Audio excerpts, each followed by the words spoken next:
It's no secret that finding success in real estate is really, really difficult. But the only question is that you're probably thinking is, do I have what it takes to be successful? So in this video, I'm going to break down 10 of the most common traits that I found in speaking to hundreds of top producers all over the world. Now, I want to preface, some of these qualities you may already have and some of them you may not. However, all of the qualities that I'm about to discuss and talk about can be developed and learned over time. They are difficult sometimes to accomplish, but don't beat yourself up if you don't have these traits. However, just for you to know, either you already have these traits or you need to grow into them, but these are the 10 traits that you're going to need in order to be a successful agent like some of the top producers that you look at and admire and wonder, how did they do it? Hey, my name is Oliver Borr and welcome to the channel. If you haven't yet done so already, please don't forget to like this video, subscribe to the channel, and click that little bell icon. That way you get notified whenever a new video comes out. So let's get into these 10 traits. The first trait that you're going to need in order to be successful in this industry is passion. Now, that doesn't necessarily mean that you have to be passionate about real estate or you have to be passionate about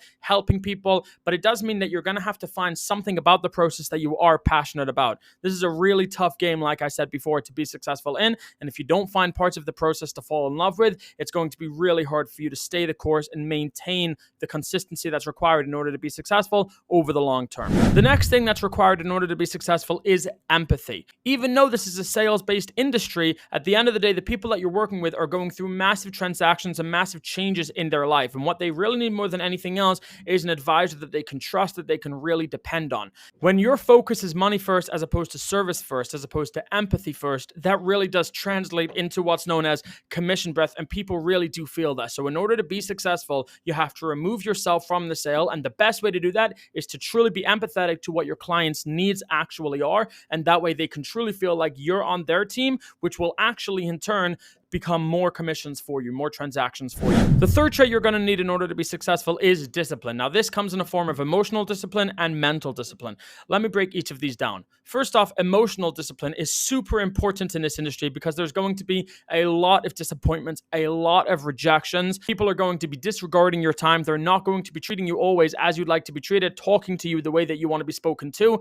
And it's your job to not take any of it personally. And it's a really, really difficult thing to do, particularly if you already don't like rejection. So do you have the emotional discipline to not take it personally, to put it to the side and say, I'm going to keep on doing what I'm doing because I know I'm providing a service to the world and I'm not going to get bogged down and disappointed in the rejection that I'm feeling. Mental discipline is extremely important because everything in this industry, at least at some points in time, are going to feel more difficult than they should feel. You're going to have moments where you're calling people, you're posting content consistently, you're creating YouTube videos, you're showing buyers homes, you're doing all of the work that you're supposed to do, open houses, but it doesn't seem to be panning into transactions, which is really why you're doing all of this work in the first place. And so it requires the mental discipline to say, I'm going to keep on doing what I'm doing, even though it feels like it shouldn't really be taking so long. It shouldn't really be as difficult as it is. Do you have the mental discipline to say, no, this is a really tough game?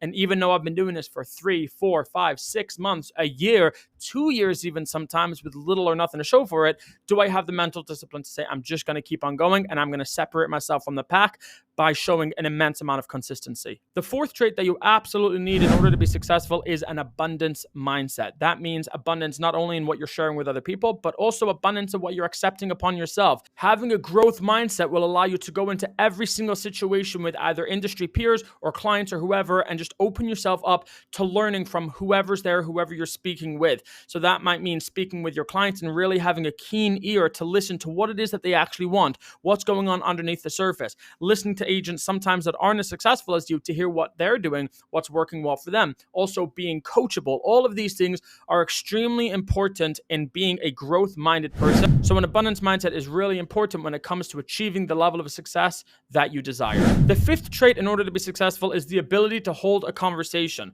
Very simply put, if people are talking with you, are they always looking to kind of get out of the situation, get out of the conversation with you? Is it a burden for them? Is it tedious? Or do people enjoy being in your company? This is really important because if you hear people talking about real estate, your ability to seamlessly transition into that conversation and provide value while also having the mental wherewithal, the emotional wherewithal to not try to sell yourself at that moment, that all comes down to an emotional intelligence, or otherwise known as conversational skills, where you can hear what's needed in the conversation. How can I contribute into the conversation in a way that's natural, and therefore transition the conversation seamlessly into encouraging leads and prospects to actually take that next step and work with me in the long run. The sixth trait that's required in order to be successful is decisiveness. Simply put, the main difference between an employee and an entrepreneur is that employees are told what to do as opposed to entrepreneurs, which have to figure out what needs to be done. But here's the interesting challenge. As an entrepreneur, as a real estate agent, you know there's a never-ending list of things that actually have to get done. And it's almost an impossibility to be able to effectively accomplish every single thing on your to-do list without excluding any of them. So in order to experience true growth and success, it's not just about figuring out what needs to happen next. It's about figuring out what needs to happen next to the exclusion of everything else. And in order to do that, you need to see the roadmap in front of you, identify the steps that need to be taken in order to accomplish those levels of success. And then once you've been able to identify that, once you have that decisiveness where you can say, I'm going to put this to the side, I'm not even going to look at it no matter how much it seems to be calling to me. Only once you do that do you have a fighting chance of truly accomplishing the level of success by following the roadmap that you've laid out in front of yourself. The next trait that's required in order to be successful is organization. Guys, the recipe for success in real estate is actually not that complicated. It's just very difficult to maintain it consistently, right? It's not easy, but it is simple. The most important thing is consistency. And in order to be consistent, you need to be organized. There's, like I said, a million things that could be done and should be done on a daily basis, but your job is to decisively identify what needs to be done at the exclusion of everything else, and then be organized enough to say, I'm now going to create a system for myself to actually go ahead and do those things and make sure that they happen as consistently as possible. Because excluding things that need to get done is only a beneficial exercise when you actually do the things that you figured out need to actually get done. Because if you're excluding things that need to get done so that you can spend more time cold calling, but then you don't cold call, now not only are you neglecting your prospecting, but you're also neglecting all of these other things that you have intentionally neglected for the sake of your prospecting endeavors. So organization is absolutely essential in order to maintain that consistency, which will make this decisiveness effective in the long run. The next trait is adaptability, the ability to adjust on the fly. Markets change, buyers change, clients change, their needs change. Everything changes in this industry. Everything changes everywhere, especially in business and especially in the real estate business. So in order for our levels of success to transcend the things that are changing around us, we need to be able to adjust on the fly, to see that things are happening, to see directions that the market is going, to see shifts before they actually happen, just as they're starting, and make sure to adjust to get ahead of them. For example, artificial intelligence has just become very commonplace, and for agents that are still trying to figure out how to implement it, they're already a few steps behind the agents that have figured out how to implement artificial intelligence. The next trait that's required is sales and negotiations. Now, make no mistake about it, that does not mean your ability to speak and to have a smooth tongue, although being able to articulate thoughts is extremely important as well. But true sales and negotiations require the ability to empathize and to listen and to hear and to ask questions and to dig deep. In a negotiation, it's not always the one that comes with the most to the table that wins. Let's say you're negotiating on behalf of your buyers to actually transact on a house. The question is, what do the sellers actually want? Now, oftentimes they do want more money. Sometimes they want a quicker transaction. Sometimes they want to know that their house is going to be looked after. Sometimes they want a family to move into their home because they used to live there with their family and they want to continue that legacy for their home. Whatever it is, the point is the ability to actually negotiate and understand and ask questions and to dig deep and analyze a situation. That's what I call sales and negotiation.